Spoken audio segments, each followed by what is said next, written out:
Eu me emocionei hoje de manhã quando eu falei desse cumprimento da profecia que Deus me permitiu viver para ver, porque foram muitos anos mesmo de espera, e você também deve se alegrar muito em poder participar desse movimento.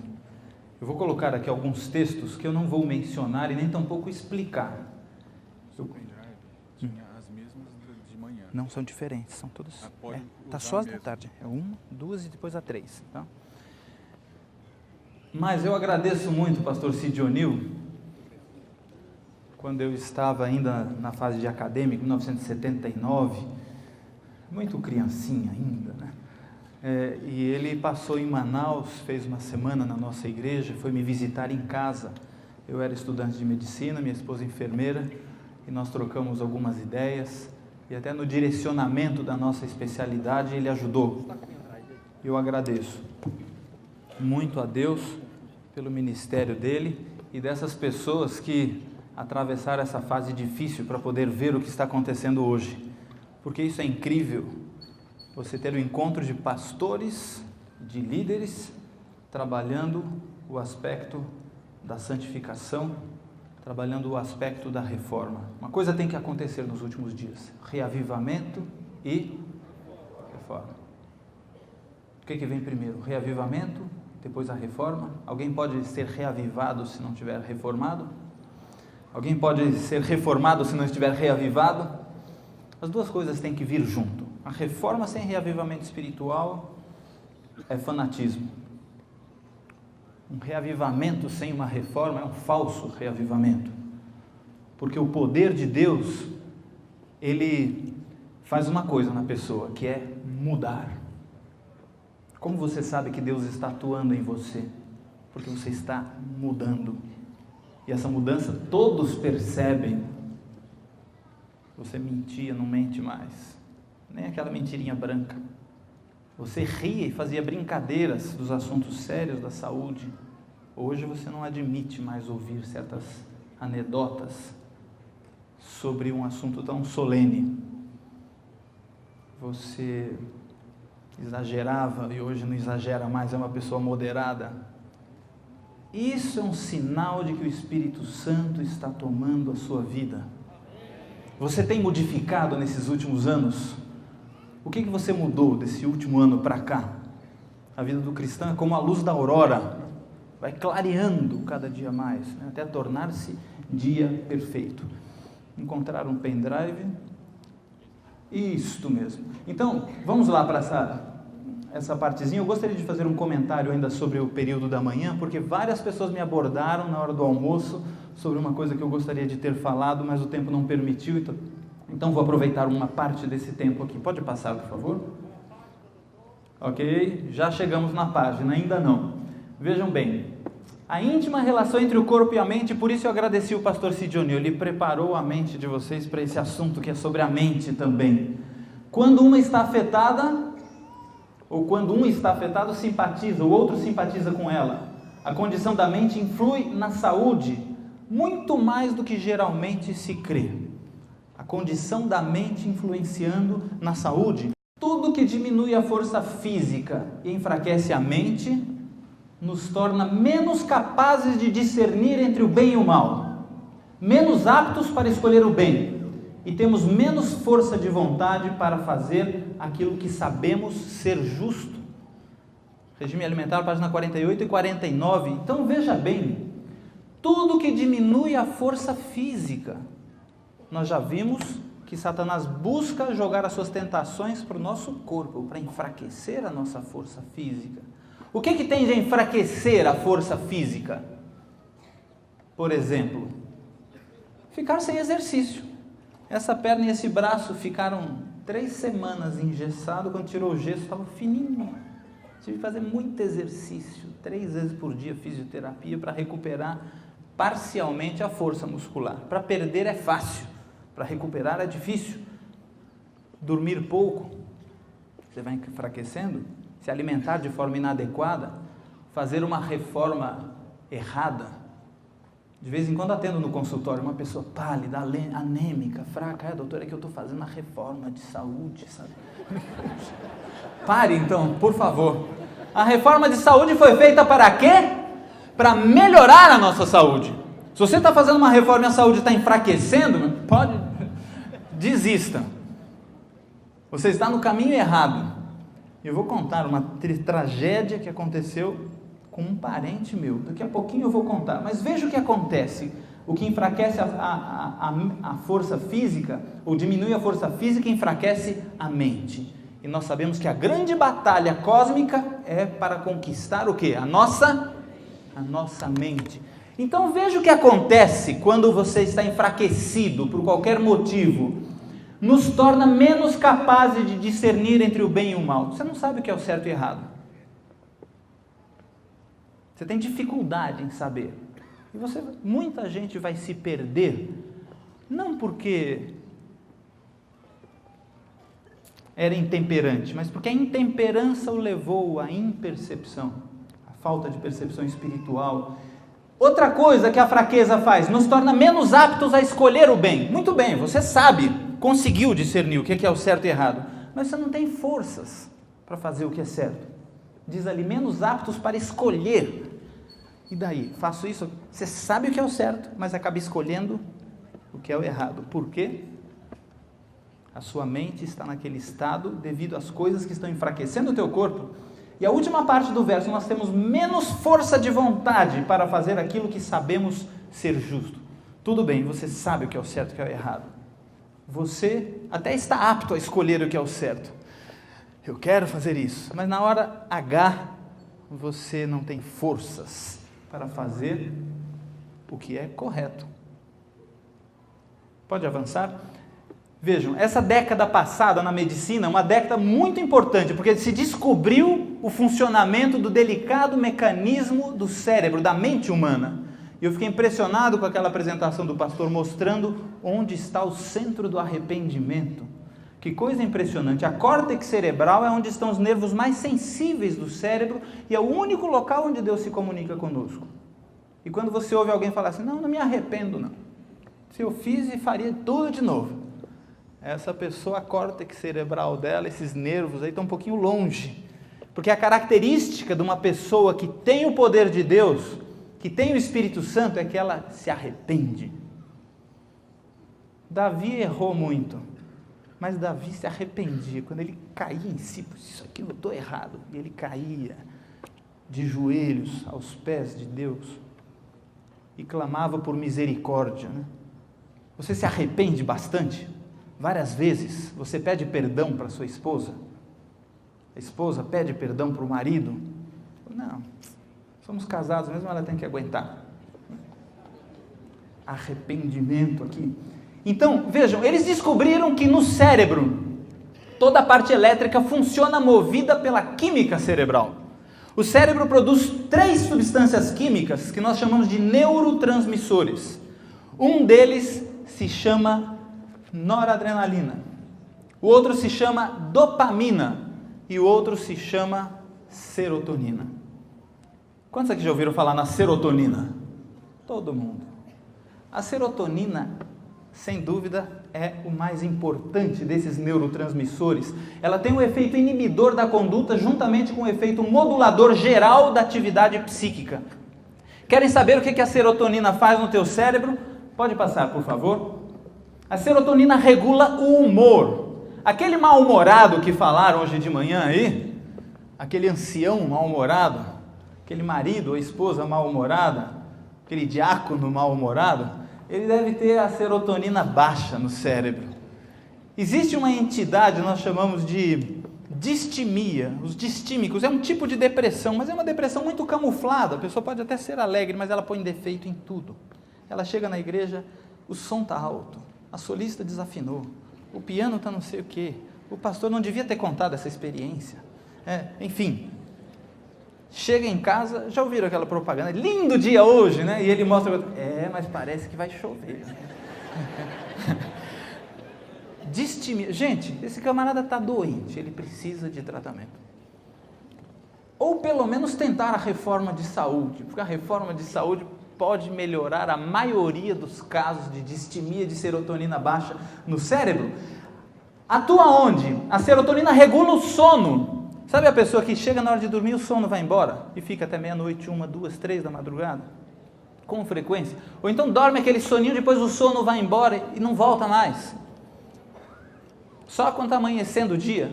Ou então dorme até a noite inteira, mas chega de madrugada, o sono vai embora e acabou. A pessoa dormiu pouco, mas simplesmente não tem sono. Serotonina está desregulada. Atividade sexual, a pessoa pode ficar apática sexualmente ou então ficar louco por sexo. O apetite, aí, na minha área, é muito importante isso. Muita gente não tem controle do apetite, não consegue superar o vício do chocolate, por exemplo. As massas, os doces, porque tem a serotonina baixa. Muitas vezes a pessoa precisa de um tratamento médico para conseguir seguir os princípios de Deus. A serotonina regula o ciclo circadiano, é a função de todos os hormônios nas 24 horas. E sabe que hora que é desencadeado isso? Na hora que você vai dormir. A hora que você vai dormir, você dá o start para as próximas 24 horas. Quem vai dormir tarde da noite já estragou o dia seguinte. Essa é a verdade. Dormir tarde engorda. Dormir tarde causa mau humor. Dormir tarde causa depressão. As funções neuroendócrinas, a temperatura corporal, a sensibilidade à dor, atividades motoras e as funções cognitivas, memória, aprendizado. Tem gente que tem a cabeça, parece que não cabe mais nada, né? Tenta aprender uma coisa, fala, repete, o pastor Miguel vem, fala 200 vezes e não aprende. A memória ruim, acabou de ouvir aquilo e já não lembra mais, né? Serotonina afeta tudo isso? Pode avançar. Satanás sabe como é que funciona o nosso cérebro. Ele conhece muito bem antes dos cientistas. Antes dessa última década, ele já sabia da serotonina e da dopamina e da norepinefrina. O que afeta a nossa mente? Quais são os elementos do controle da mente? São esses 3 aqui. Pouco sono, sobrecarga sensorial e regime alimentar desequilibrado. Essas 3 coisas Satanás usa para esgotar a serotonina da nossa mente. Pouco sono, repitam comigo. Pouco sono, sobrecarga sensorial, regime alimentar desequilibrado. Satanás se empenha em nos alcançar por meio dos nossos sentidos. Vamos avançar. Pouco sono. No mundo inteiro existe um complô para fazer as pessoas dormirem tarde. Não é verdade? Os melhores programas são tarde da noite. Ora, melhor para você trabalhar no computador, na internet, é de madrugada. As festas começam tarde da noite. Se você quiser participar, você tem que ficar acordado. Não é verdade? As indústrias hoje, tudo trabalha. A sociedade se tornou 24 horas. E o que é errado dormir menos? Qual é o problema de dormir menos? Interfere na habilidade de aprender. Deixa a pessoa irritada, cansada, apaga o bom humor, perde a paciência, acaba com a cortesia, perde a concentração, a criatividade, a memória. Só nos Estados Unidos, 200 mil mortes por ano, só de acidente de trânsito. Leva o quê? Ao uso de drogas. A pessoa, para poder ficar acordada durante o dia, já tem que ir lá tomar um cafezinho ou uma Coca-Cola. E essa mesma Coca-Cola e cafezinho já estragaram o sono da próxima noite. Porque uma dose pequena de cafeína é suficiente para prejudicar a qualidade do sono da noite seguinte. E como eu disse, repito, está escrito aí, privação do sono engorda. Pode passar. Estilo de vida no tempo do fim. Eu vou falar um pouquinho daqui a pouco sobre alimentação, concluindo aquela parte científica, mas eu queria que ficasse claro essa questão, se há uma coisa urgente, e eu louvo a Deus porque os nossos palestrantes são muito focados, se você observar, os aspectos que eles têm abordado são fantásticos. Principais problemas mesmo da nossa alimentação é açúcar, gordura, estimulante. As coisas mais importantes que você precisa mudar na sua vida é dormir mais e mais cedo, ser moderado na sua alimentação e fazer exercício regularmente. E se você observar, a gente dá a volta e acaba caindo nessa mesma coisa, que só nós teremos no tempo do fim. O mundo estaria assim, veja a profecia do apóstolo Paulo, 2 Timóteo 3, 4 e 5. Os homens seriam mais amantes dos prazeres do que amigos de Deus. O que quer dizer isso? É o prazer está acima. Eu faço isso porque eu gosto. Não interessa o que Deus disse. Eu gosto. Isso é você colocar o prazer acima da vontade de Deus? Até que ponto nós não estamos partilhando do mundo com esse sentimento que o apóstolo Paulo profetizou, mais amigos do prazer do que de Deus? Pode avançar. Um outro texto, ele é mais agressivo ainda. Ele diz lá em Filipenses, o seu Deus é quem? É o ventre. E continua dizendo, eles têm orgulho do que deviam se envergonhar. Eu vi um indivíduo dando para uma criança de 5 anos cerveja. E a criança achou ruim, claro, né? Mas ele, para incentivar o filhinho, fala assim, olha gente, que gracinha, ele já é um homenzinho. Pessoal, o que fica na mente de uma criança dessa que é ser homem? Usar bebida alcoólica.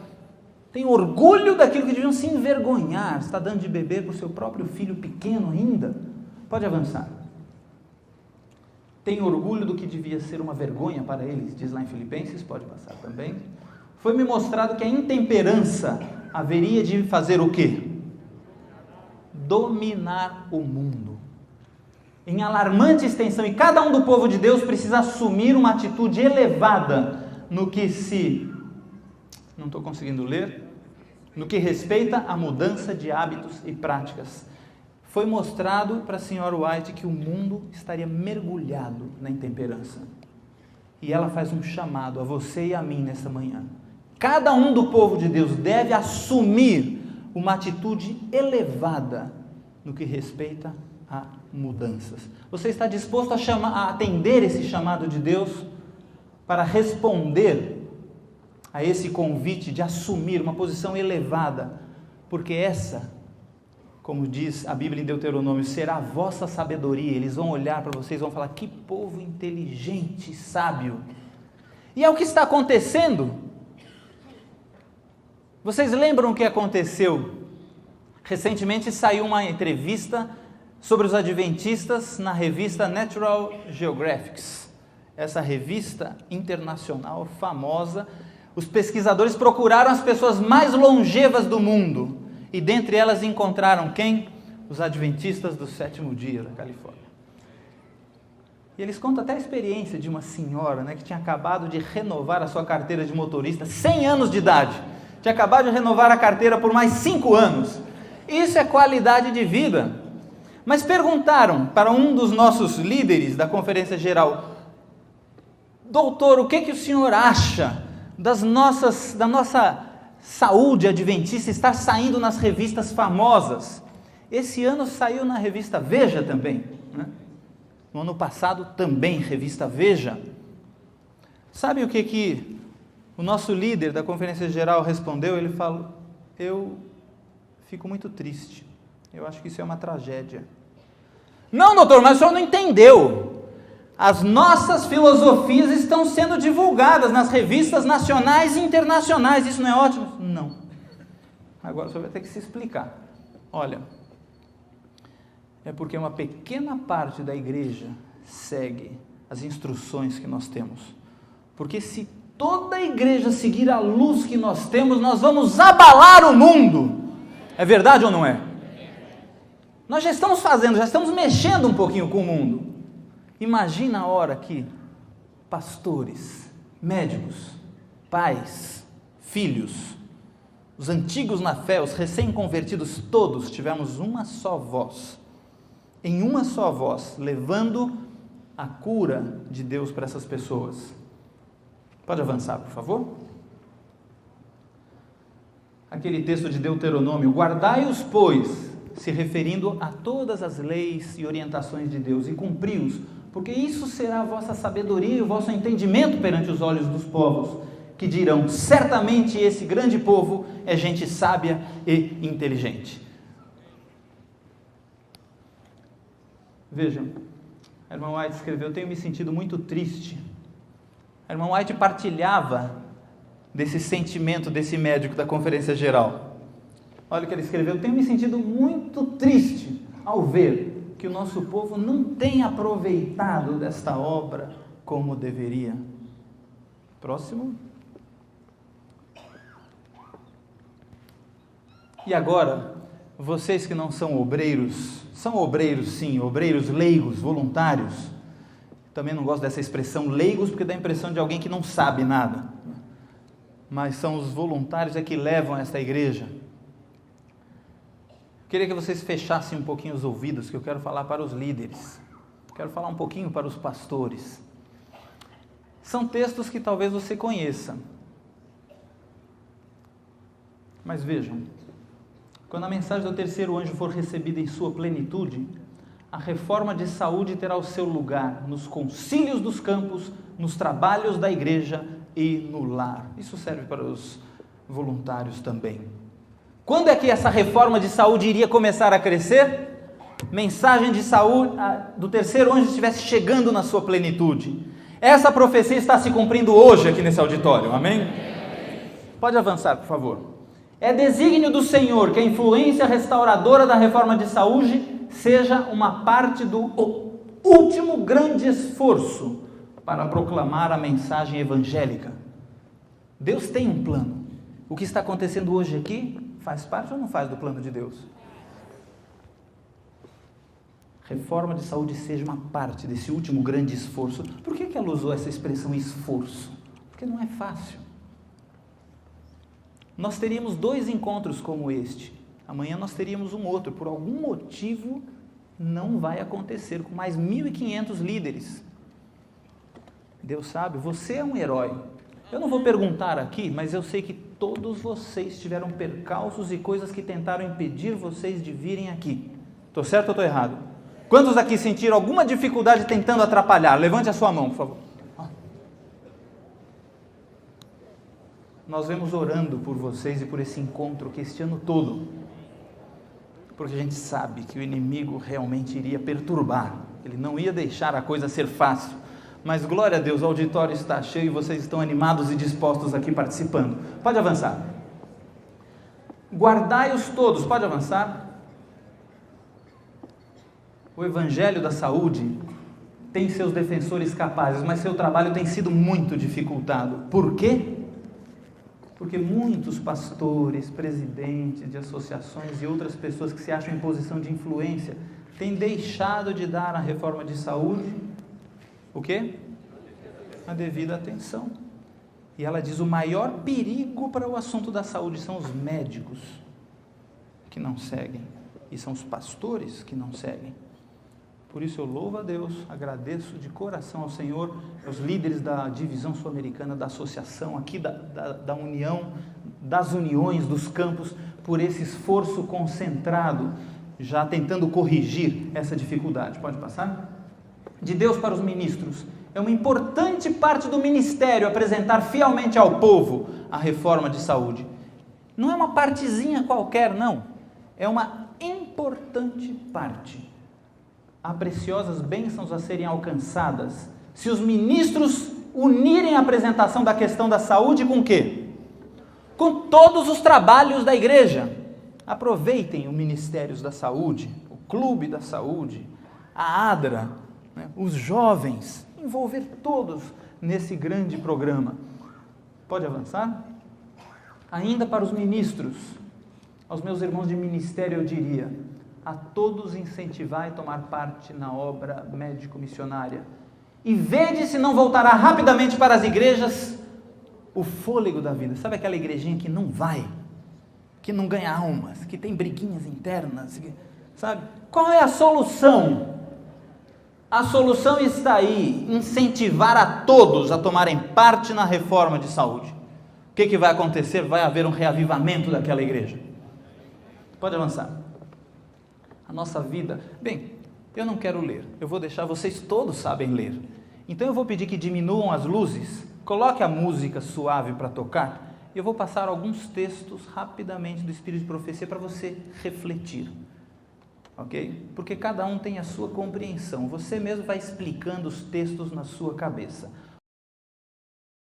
E leiam esses textos que se seguem, até que eu diga pronto.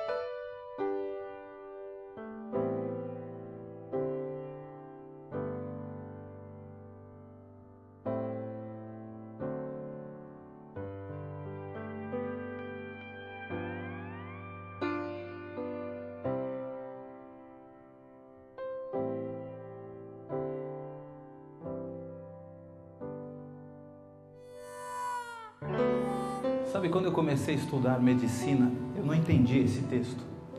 Atingimos um tempo que todo membro da igreja deveria lançar mão da obra médico-missionária.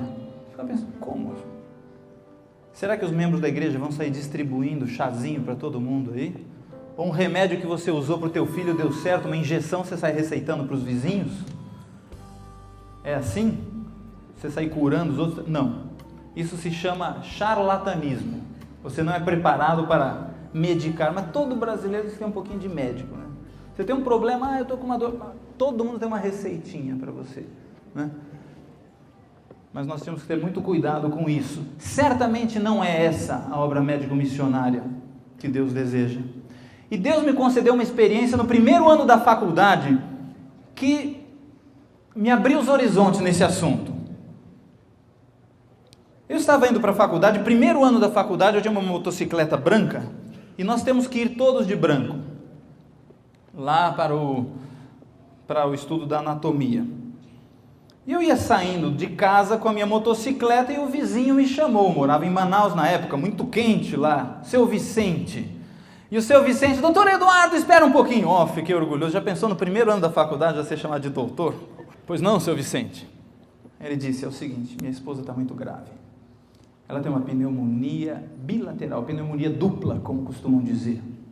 E ela está tomando os medicamentos, está só piorando. Então eu queria que o senhor entrasse aqui e visse a minha mulher. Aí o doutor, ó. Falei, seu Vicente, me perdoe, mas eu não sei nada. O primeiro ano da faculdade a gente aprende bioquímica, matemática, estatística, tudo menos medicina. Eu não tenho... Eu quero que você entre e veja a minha mulher. Tomei coragem e entrei. Quando eu abri a porta do quarto, minha gente, eu fiquei estarrecido. Um quarto totalmente fechado. Ali em cima estava uma senhora deitada, cheia de cobertores e um ventilador direto em cima dela. Na hora que eu abri a porta, os ratinhos, ó, as baratas nem fizeram questão, já estavam acostumadas com a presença humana ali. Uma sujeira para todo lado em cima dos móveis. E lá estava aquela senhora. Ao seu lado tinha uma vasilha cheia de secreção onde ela cuspia. E as mosquinhas voando da vasilha para o seu corpo, do seu corpo para a vasilha. Eu fiquei... Ao lado da sua cama tinha uma garrafa térmica cheia. Ela não estava comendo nada. A única coisa que ela aceitava era café. Passava o dia beberiscando o café. Não aceitava beber água, suco, outras coisas. A única coisa que ela aceitava era uma coisa geladinha, assim. Coca-Cola. Lá estava aquela garrafa de Coca-litro. É porque naquela época não existia de 2 litros, né? Esse PET agora já tem de 2,5, né? Tem até de 3. Não se assustem se tiver daqui a pouco aquele garrafão de 20 litros para você já colocar ali no bebedouro em casa. Vocês riem, mas é o objetivo da Coca-Cola Company é fazer com que as pessoas bebam refrigerante no lugar de água. O cheiro do quarto não estava agradável, não. Porque ela não tomava banho. Existe uma crendice popular aí que quem está com pneumonia não pode tomar banho, muito menos lavar a cabeça. Irmãos, amigos, companheiros de ministério, eu fiquei aliviado, porque apesar de não saber nada de medicina, eu sabia sim o que fazer. Eu acho que você também saberia, não saberia? Muito bem fazer. Vamos abrir essas janelas, vamos tirar essa vasilha cheia de secreção, vamos dar um banho nela. Enquanto dá um banho nela, vamos dar um banho também nesse quarto. Leva embora essa garrafa de café, ela vai tomar realmente suco de frutas, aguinha, para comer frutinha raspada, sopa de legumes. Dei as minhas orientações leigas ali e fui embora, feliz. Mas, irmãos, alguns dias depois eu ia saindo de novo de moto e o seu Vicente me chamou dessa vez mais alto ainda. Doutor Eduardo, espera.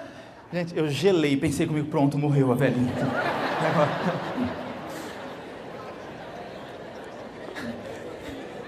Encostei a moto. Pois não, seu Vicente. Olha, queria agradecer muito ao senhor. O senhor é um homem abençoado. Desde que o senhor pôs o pé aqui na minha casa, o senhor não passou nenhum remédio para minha mulher. Só orientou. E ela veio melhorando. Hoje ela está ótima. E ela estava na varandinha, deu um tchauzinho para mim, assim, a velhinha. Ah, irmãos, as portas daquela família se abriram para o recebimento do Evangelho. Esse é um testemunho que eu e você e todo membro da igreja pode dar. Atendi um paciente, trabalhei no Hospital do Pênfigo, Campo Grande, 9 anos, no Centro de Vida Saudável. E ali atendi uma senhora que estava muito fraquinha já, perto de morrer. E não tinha ainda o diagnóstico. Fizemos os exames e lá está, câncer. Daí vem a parte mais difícil da obra do médico, que é você chegar e olhar nos olhos de uma pessoa e falar: você vai morrer. E não vai demorar muito. O Espírito de profecia diz que o médico cristão tem que ser verdadeiro. E eu, com espírito de oração, me assentei ao lado daquela senhora, conversei longamente com ela e falei a real situação dela. Ao invés de ficar desesperada, ela me agradeceu. Doutor Eduardo, muito obrigado por ter falado a minha real situação, porque antes de me morrer, eu tenho algumas coisas para fazer, e uma delas é me batizar na sua igreja. E eu perguntei: mas a senhora conhece alguma coisa, dona Iraci, sobre os princípios da Bíblia, as doutrinas, os ensinamentos da igreja? Ela falou: conheço muito pouco da Bíblia, conheço quase nada da igreja adventista, mas eu tenho uma vizinha que é uma bênção para mim. Aquela família é uma bênção.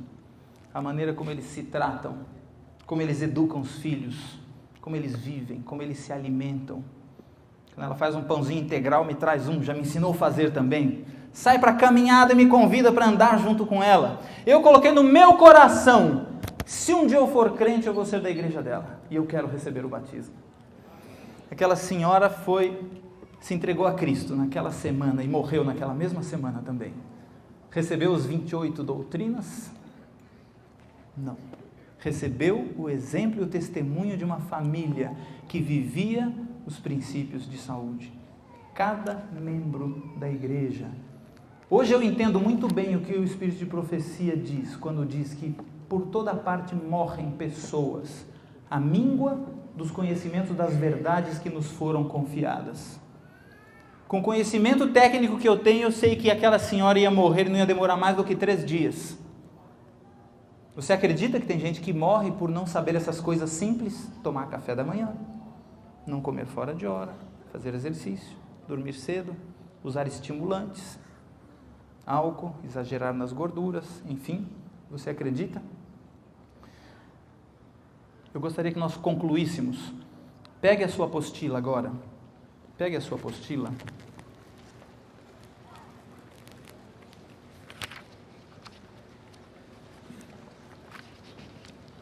Na página 26.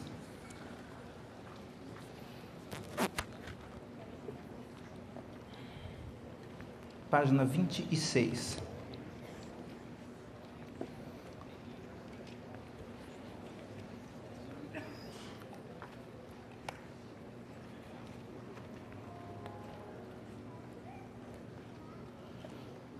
A verdadeira reforma de saúde tem como base grandes princípios. Aliás, a página 27, segundo parágrafo, terceiro parágrafo, página 27.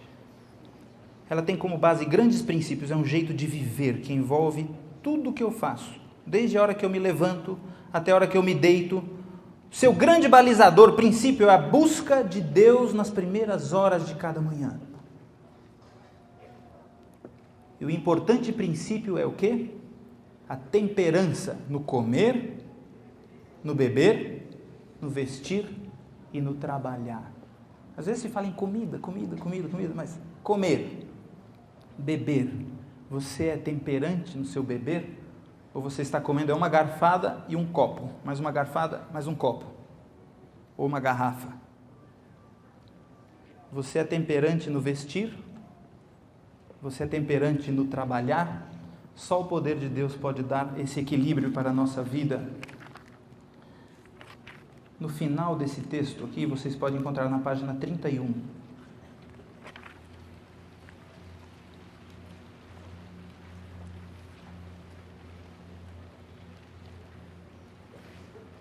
Página 33. Vou repetir. Se você quiser áudio, em algum momento tem. Ok, obrigado. Página 33, conclusão. Rogo-vos, pois, pelas misericórdias de Deus, que apresenteis o vosso corpo em sacrifício vivo, santo e agradável a Deus, que é o vosso culto racional. A linguagem de hoje diz assim: esta é a verdadeira adoração que vocês devem prestar a Deus. É a primeira vez que o apóstolo, alguém apresenta na Bíblia um pedido, pelo amor de Deus. Pelo amor de Deus, eu peço a vocês, apresentem-se a Deus como um sacrifício vivo, santo e agradável a Ele. Deus abençoe a cada um na tomada da sua decisão. A minha decisão não é a sua, eu sei o que eu tenho que mudar. Permita que Deus fale a você nesta hora e permita que Ele dê a você o poder que você precisa para fazer essas mudanças. Amém.